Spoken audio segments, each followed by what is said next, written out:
Assalamu alaikum class. Today our topic is excretory system of mammals.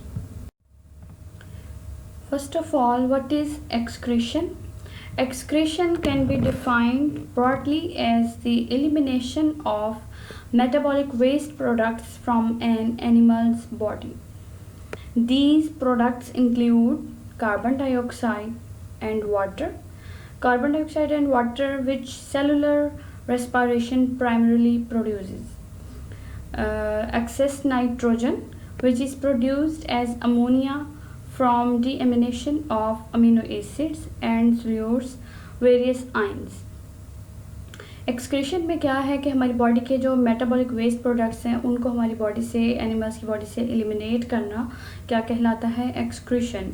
और ये metabolic waste products क्या हो सकते हैं? कार्बन डाइऑक्साइड एंड वाटर, जो सेलुलर रेस्पिरेशन होती है जिसके रिजल्ट में एटीपी की सिंथेसिस होती है, और साथ में कार्बन डाइऑक्साइड एंड वाटर।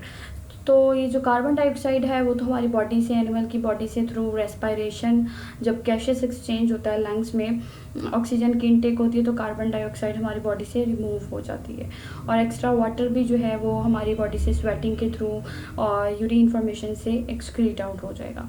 और एक्सेस नाइट्रोजन जो है वो हमारा जो हमने प्रोटीन इनटेक की है उसमें जो ब्रेकडाउन के बाद अमोनिया है और उसका जो डीएमिनेशन के प्रोसेस से जो हमारे पास एक्सेस नाइट्रोजन आती है और सोल्यूट्स हैं वेरियस हमारी बॉडी में, साल्ट्स एक्स्ट्रा, उनको हमारी बॉडी से जो रिलीज़ करना है, एलिमिनेट करना है, क्या कहलाता है?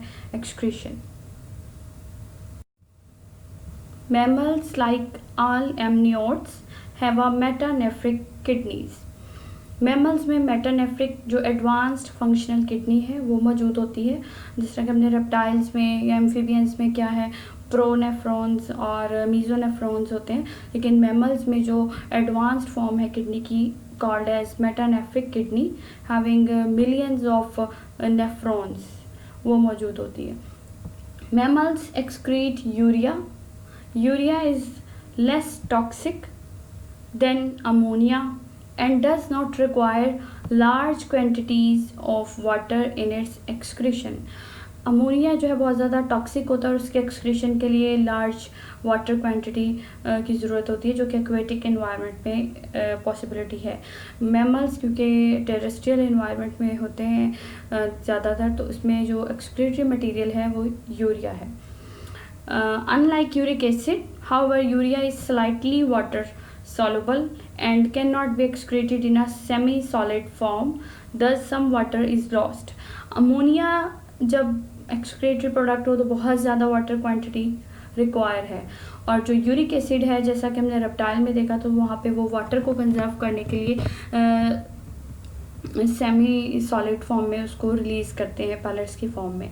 लेकिन जो यूरिया है वो इंटरमीडिएट है कि इसको बहुत ज़्यादा क्वांटिटी नहीं, लेकिन थोड़ी जो है वो small amount of water is required to eliminate urea from the body. Excretion in mammals is always a major road for water loss. हमारी बॉडी में जितना भी वाटर है एक्सेस होता है मैमल्स में, उसकी वो एक्सक्रीट जो है वो एक्सक्रीटरी सिस्टम के थ्रू बॉडी से एक्सक्रीट हो जाता है। Functional unit of kidney, this is the structure of a single nephron, that is the functional unit of kidney. Here first part is the glomerulus and also called as Bowman capsule. Arteries जो है blood artery के through जब यहाँ kidney में इस nephron structure में आता है तो वो नेटवर्क कैपिलरीज का एक नेटवर्क कॉल्ड एज ग्लोमेरुलस वो स्ट्रक्चर बनाता है। Afferent arteriole enter into the glomerulus, while efferent ई से जब होगा मीन्स के एग्जिट फ्रॉम द ग्लोमेरुलस। ये जो हमारा ग्लोमेरुलस और ये बोवमैन्स कैप्सूल है, यहाँ पर this is the first step in the excretory system. यहाँ पर क्या है, फिल्ट्रेशन होती है। ये जो ग्लोमेरुलस की वॉल है यहाँ पर ये बहुत ज़्यादा पोरस होती है, लेकिन बहुत स्मॉल पोर्स होते हैं जिसमें से सिर्फ ब्लड में से extra glucose, ammonia, uric acid, urea जो है और कुछ साल्ट्स, वाटर मॉलिक्यूल यहाँ से जो है वो फ़िल्टर होके आ जाते हैं इन ट्यूब्यूल्स में। बाकी लेकिन जो लार्ज पार्टिकल्स हैं लाइक ब्लड सेल्स और प्रोटीन्स वो ब्लड में ही मौजूद होती हैं। तो यहाँ पर क्या है, ब्लड में से एक्सेस नाइट्रोजनस वेस्ट और साल्ट्स वगैरह जो है वो फिल्टर हो जाते हैं, इस फिल्ट्रेट में आ जाते हैं। बाकी जो ब्लड है वो फिल्ट्रेशन के बाद यहाँ से आगे फॉरवर्ड मूव करता है वो कैपिलरीज का जो नेटवर्क है। और जो नेफ्रॉन का स्ट्रक्चर है वुमेन्स कैप्सूल के बाद this structure called as proximal convoluted tubule, and then it is moved downward and form this loop of Henle, and then this is the distal end, distal convoluted tubule। इस portion में क्या है कि यहाँ पे secretions होती हैं। यहाँ पर जो फिल्ट्रेट के अंदर जितने भी access sodium chloride potassium salts हैं वो यहाँ पर एक्टिव ट्रांसपोर्ट के थ्रू या सिंपली जो है वो डिफ्यूजन के थ्रू ब्लड में दोबारा से उनकी सेक्रेशन हो जाते हैं, वो रीअब्जॉर्ब हो जाते हैं। आफ्टर दैट जो हमारा फिल्ट्रेट है वो फाइनली किस में ड्रॉप आउट हो जाता है, इन दिस कलेक्टिंग डक्ट। अब कलेक्टिंग डक्ट में क्या होता है कि यहाँ पर लूप ऑफ हेनले में जितने भी यूज़फुल शुगर मॉलिक्यूल्स या जो साल्ट्स हैं for the salt balance of our body mammals body वो सारे रीअब्जॉर्ब हो जाते हैं। पोटेशियम हुआ सोडियम हो वो रीअब्जॉर्ब हो जाते हैं। और फाइनली जो वेस्ट प्रोडक्ट है हमारे ब्लड में से उस फिल्ट्रेट में से कलेक्टिंग डक्ट में आ जाता है। This is the final portion for the reabsorption of water. ये जो है यहाँ पर फाइनल एब्जॉर्प्शन हो जाती है वाटर की, और उसके बाद फाइनली इस कलेक्टिंग डक्ट में एक कॉन्सेंट्रेटेड यूरिन जिसमें हमारा बॉडी का जितना भी नाइट्रोजनस वेस्ट मटेरियल है और excess water in the form of concentrated urine body से एलिमिनेट हो जाता है।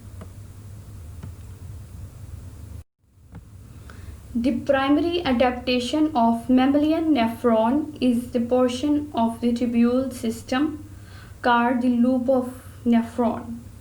The transport processes in this loop and the remainder of the tubule system allows mammal to produce urine that is more concentrated than blood.